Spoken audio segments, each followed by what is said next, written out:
Boa tarde, gente. Meu nome é Vinícius Garcia. Eu vou falar para vocês sobre interface. É uma palestra ensinando o básico. Eu vou tentar ensinar de um jeito bem claro para o caso de uso que a coisa foi pensada, certo?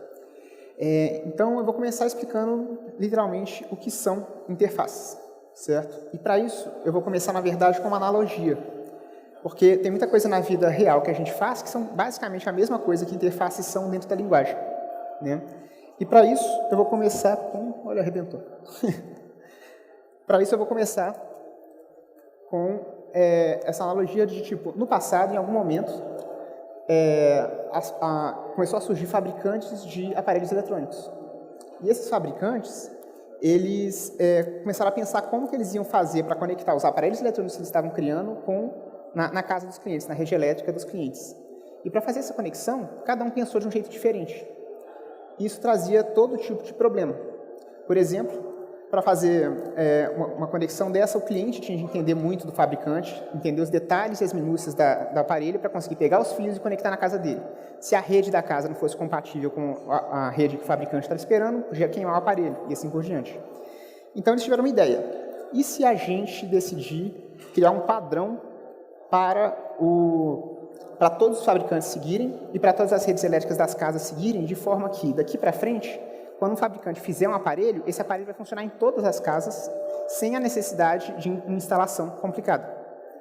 Isso tem várias vantagens, entre elas tem a vantagem que o fabricante, o cliente, ele não precisa mais de entender os detalhes de implementação do fabricante. Ele consegue só usar uma funcionalidade externa dentro da casa dele, sem precisar se preocupar mais de ser um técnico, de entender as minúcias da coisa interna, certo? Então, dá para definir interface dessa forma. Uma interface é um artifício para você conseguir que um cliente use uma funcionalidade de um terceiro sem ele precisar de conhecer os detalhes de implementação daquele terceiro, certo? Beleza, e a gente tem isso em várias áreas do dia a dia, certo? A gente tem isso para fazer parafuso, para USB, para teclado, né?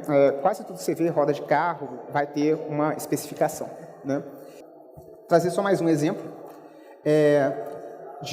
do mundo real, assim. Bom, um exemplo desse tipo.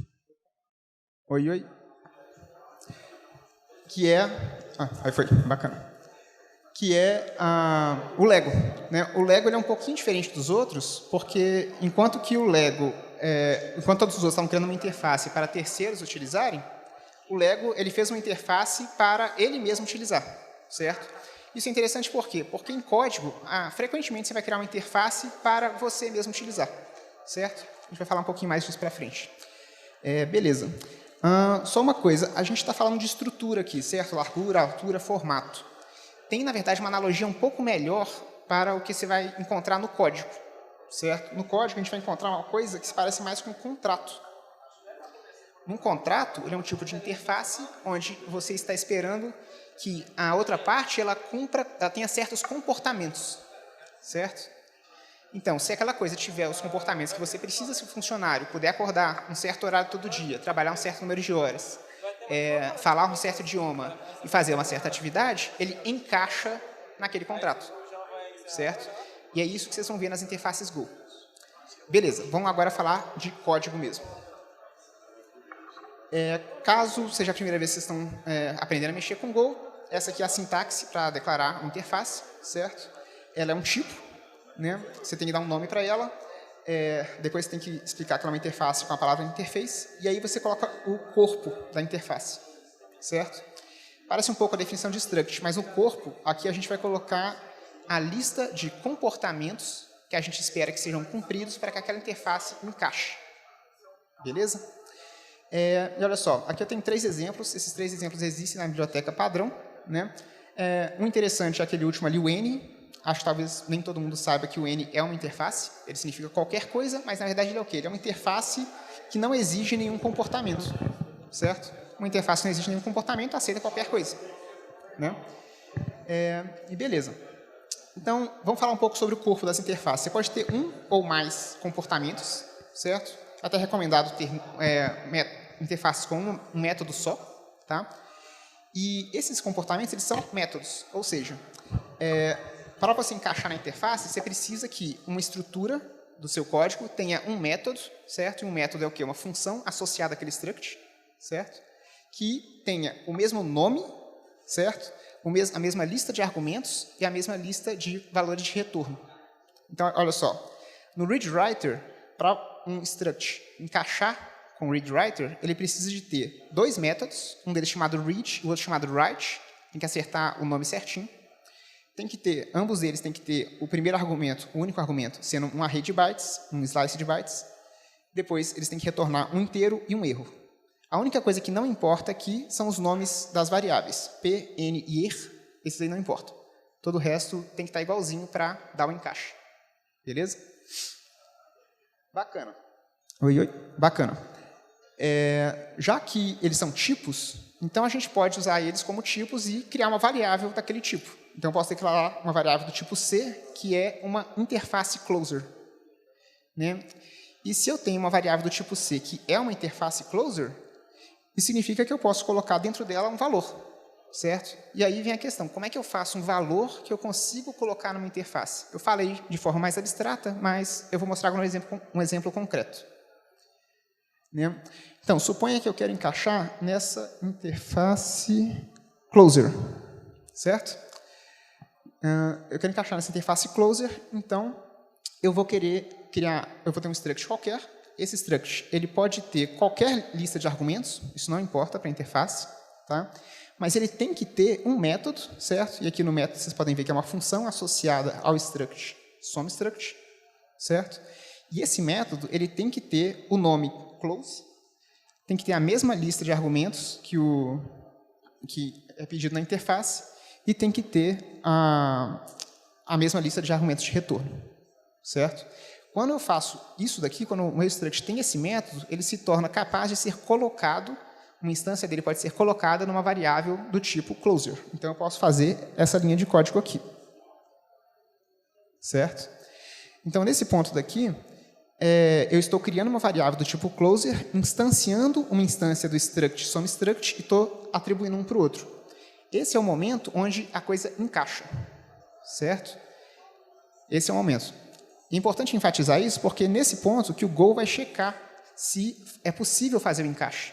Então, em tempo de compilação, quando você está escrevendo código, se você escrever isso aqui e tentar compilar e o SOMEstruct não tiver os métodos exigidos pelo closer, o que vai acontecer é que o Go vai dar um erro de compilação e não vai compilar, certo? Então, esse é o ponto do encaixe. Beleza. Vamos falar um pouquinho mais sobre o que você pode fazer com o tipo interface. Uma coisa que você pode fazer com ele, que é até mais útil do que fazer uma variável do tipo interface, é usar uma função que recebe uma instância de uma interface como argumento. Certo? Então, olha só, essa função SOMEFUNC, ela recebe um tipo closer como argumento e faz alguma coisa ali dentro. Né? Aí, como ele recebe esse closer como argumento, eu posso passar o meu SOMEstruct para ele, certo? E ele vai funcionar. E o que é legal sobre isso? É que esse SOMEFUNC ele pode ser implementado por um terceiro que nunca viu meu código. Entende? Então, ele pode ter uma funcionalidade super legal lá dentro, que eu, vendo que ele está usando aquela interface, faço o meu struct implementar aquela mesma interface, e a partir desse momento, eu tenho acesso a essa funcionalidade que o SOMEFUNC me oferece. Certo? E esse é o caso de uso mais comum. Vocês vão usar isso porque a biblioteca padrão tem várias dessas funções, vocês vão usar essas funções fazendo seus structs implementarem as interfaces deles. Outro caso de uso. Olha só, a gente pode ter estruturas de dados usando interfaces. Isso te dá bastante flexibilidade como você pode organizar seu código, certo? E a gente pode ter listas de uma interface, por exemplo, que te permitem que eu tenho vários structs ali de tipos completamente diferentes que foram implementados em lugares diferentes por pessoas que não se conheciam, certo?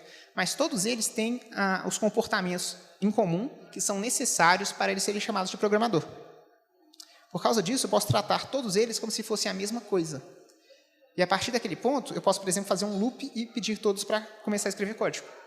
Suponha que eu tivesse, sei lá, 100 programadores e eu fosse tentar fazer esse mesmo comportamento de colocar todos para fazer código. Eu teria que escrever 100 linhas mandando .code em cada uma delas, certo? Mas como eu posso fazer essa abstração daqui, e eu posso esquecer que eles são pessoas diferentes e tratar eles como uma lista de programadores, isso me dá uma possibilidade de escrever um código muito mais sucinto. Certo? Beleza. Agora, então, a gente vai falar de alguns usos mais práticos que vocês vão ver no dia a dia. Basicamente, tem 2 casos de usos práticos bem comuns. O primeiro caso é quando você vai usar, interagir com uma biblioteca de terceiro para ter acesso a alguma funcionalidade deles. Normalmente, mais frequentemente, esse terceiro vai ser a stdlib, que a stdlib tem várias interfaces legais, certo? E funcionalidades legais. E você tem o segundo caso de uso, que é quando você está criando uma interface para tentar organizar melhor o seu código e modularizar melhor o seu código. Esse segundo caso eu não vou falar nessa talk, porque ela daria uma apresentação inteira sozinha. Beleza? Então vou focar no primeiro. Então, sobre as interfaces da stdlib. Tem várias, né? A primeira coisa que eu acho interessante notar é que a error é uma interface. Muita gente usa o error e não sacou, mas o erro, na verdade, é uma interface. Então, você pode criar um struct, implementar os métodos exigidos pela interface error, e a partir desse momento você pode instanciar aquele struct e retornar como se ele fosse um erro, que ele passou a ser um erro. Certo? E, além disso, você tem o N também, uma interface, como eu tinha mostrado, e você tem vários outros métodos que são muito úteis. Né? Vocês não precisam de decorar todos esses métodos, certo? Mas quando vocês encontrarem um deles, vocês vão lá, leem a documentação e entendem como é que usa. Toda interface tem que ler a documentação para entender como é que usa. Beleza? A gente vai falar um pouquinho mais do stringer, certo? O stringer da biblioteca FMT. Então, vamos lá. Vou propor um problema agora que aquela interface stringer vai ajudar a gente a resolver. Tá? Suponha que eu tenho aquele struct point e eu quero dar um print nele, usando a biblioteca FMT, fmt.println. Certo? E quando eu dou o print, o que sai para mim é aquilo ali. Não está muito claro, aquilo é um point, qual que é o x, qual que é o y? Às vezes, se tiver muitos logs, eu posso ficar confuso sobre aquilo é um point, aquilo é um outro tipo de estrutura. Né? Então, eu posso pensar, beleza, como é que eu faço para o print dar um output melhor para mim? Né? Para isso, tem uma solução muito legal. Essa solução é uma interface que a biblioteca FMT oferece para a gente. Certo? Essa interface é a stringer, que eu já até mostrei um exemplo lá no início do código, que ela só exige que sua estrutura tenha um método chamado string, com S maiúsculo, sem argumentos, e que retorne um string. Certo? Se você ler no texto, ele vai estar explicando que quando você passa um objeto para uma das funções de print da biblioteca FMT, e esse método implementa essa interface, a biblioteca FMT, ao invés de converter esse objeto para string do jeito que ela faz normalmente, ela vai perguntar para essa função qual que é a conversão. Ela pega a string de retorno e usa ela para escrever na tela, ou em qualquer lugar que você esteja tentando escrever. Sacou? Então, sabendo isso, a gente pode pegar aquele struct point, certo? E a partir desse struct point, você pode implementar um método string. E esse método string, ele tem que ter, de novo, o nome certinho, mesma lista de argumentos, mesma lista de retornos da interface, e ele vai retornar uma string do jeito que eu quero. E só de fazer isso, sem mudar aquele exemplo anterior, aquela função main anterior, o que eu posso fazer é rodar, e assim que eu rodar o código já vai sair um output bem melhor. Certo? Então, aqui o que a gente fez foi, literalmente, usar uma funcionalidade interessante da biblioteca FMT ao fazer um struct nosso implementar uma interface que a biblioteca FMT propôs. Certo? Beleza. Ok, então a gente fala um pouco de como usar do lado de cá, implementando as interfaces, né? Mas a gente também pode falar sobre como é que a função println é implementada. Né? Porque, por enquanto, deve ser um mistério. Como é que essa função funciona internamente? Né? No caso, ela aceita o point, que é um struct, e ela aceita várias outras coisas. Vamos tentar implementar ela para ver como é que ficaria? Vamos primeiro fazer uma implementação só com aquela interface stringer, certo? Para a gente ver como é que ficaria. Então, a gente vai transformar numa função nossa e vamos implementar. Né? Então, nesse exemplo daqui, se a gente está recebendo no nosso println só um argumento do tipo fmt stringer, isso significa que a gente pode só chamar aquela funçãozinha println, que normalmente a gente não usa, porque ela só aceita string, ela é meio burrinha, né? E aí eu posso passar para ela o s.string, certo? O que é legal dessa função? O legal dela é que ela funciona com qualquer struct que funcione, que implemente a interface stringer. Né? Eu acho que quando falou de generics mais cedo, ele recomendou você tentar usar interfaces antes. Né? É isso aqui. Isso aqui é uma função genérica, certo? Não é exatamente o generics, mas é uma função meio genérica, que ela funciona com qualquer struct, desde que o struct implemente a interface stringer. Então, vale a pena você primeiro tentar usar interfaces, e se não der, aí você usa generics. Beleza? Mas beleza. Então, isso aqui vai resolver um caso de uso. Mas vamos pensar em outro caso de uso. Se eu passar uma string normal para a função fmt.println, funciona, certo? Mas se eu passar isso para o nosso println, não vai funcionar. Não vai funcionar por quê? Porque o tipo string, apesar do nome ser parecido com o nome da interface, o tipo string, assim como os outros tipos básicos, inteiros e etc., eles não têm métodos. Como eles não têm métodos, eles não podem implementar nenhuma interface, exceto a interface n. Né? Então, como a gente está pedindo uma interface stringer, ele não aceita. Eu poderia fazer o quê? Então, agora eu vou explicar um artifício legal do Go que chama type assertion. Certo? Esse aqui é o nosso mesmo método, um pouquinho mais complicado. Primeira coisa a notar, eu troquei o argumento de entrada. Ele não é mais um tipo stringer, ele é um tipo n, que é a interface que aceita qualquer coisa. Né? Mas, ao mesmo tempo que é uma interface que aceita qualquer coisa, eu que estou aqui do lado de dentro da função, eu não sei o que está vindo. Né? Então, para eu fazer qualquer coisa com aquilo, eu preciso de fazer uma pergunta para o Go. E essa pergunta vem na forma dessa conversão que a gente faz nessa linha dali. Naquele if, onde eu tenho if s ok igual a input.fmtstringer, eu estou fazendo um type assertion, certo? Nesse type assertion, é mais ou menos uma conversão, onde eu peço para o Go, você consegue converter essa interface, input, certo? E é importante aqui, só funciona o type assertion com interfaces. Né? Então, eu vou tentar converter o input, que é uma interface, para um outro tipo, que não precisa de ser uma interface, mas pode ser. Certo? E a sintaxe é aquela, ponto, abre parênteses, o nome da outra interface.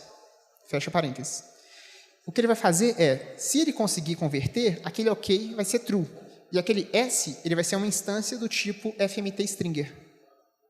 Certo? Então, o que eu faço?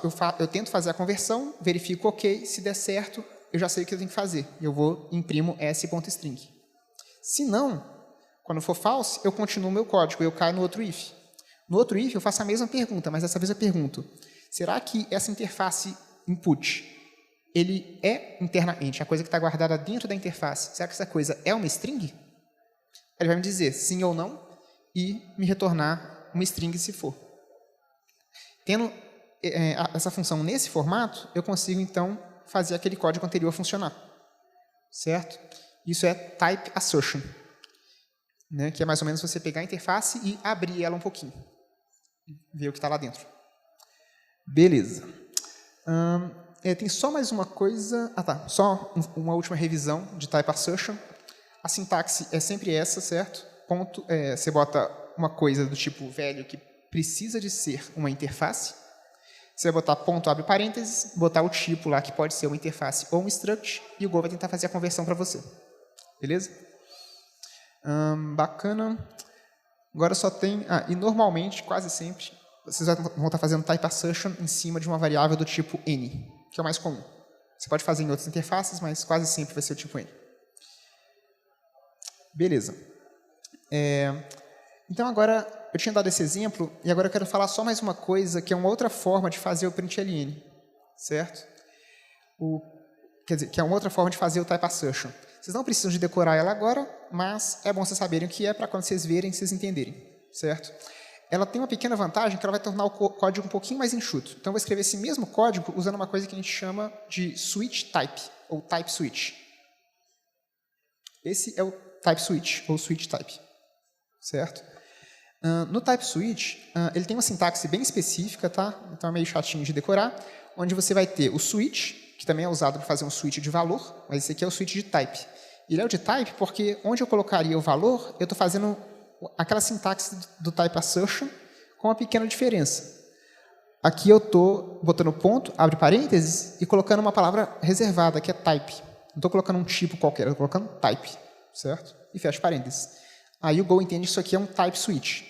Então, ele vai fazer o seguinte, ele vai ver se aquele input se converte para cada um dos meus cases. A pergunta é, o input é um FMT stringer?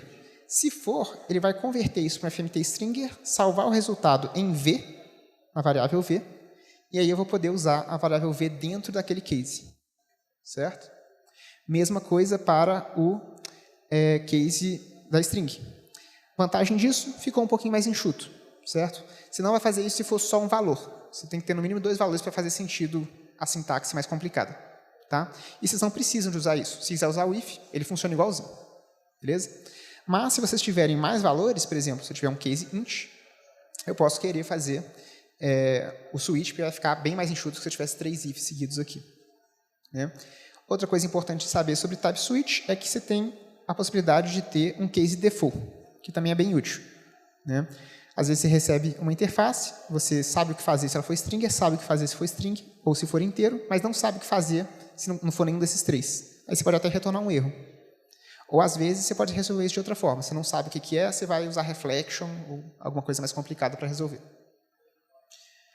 E era isso que eu tinha para falar com vocês, gente.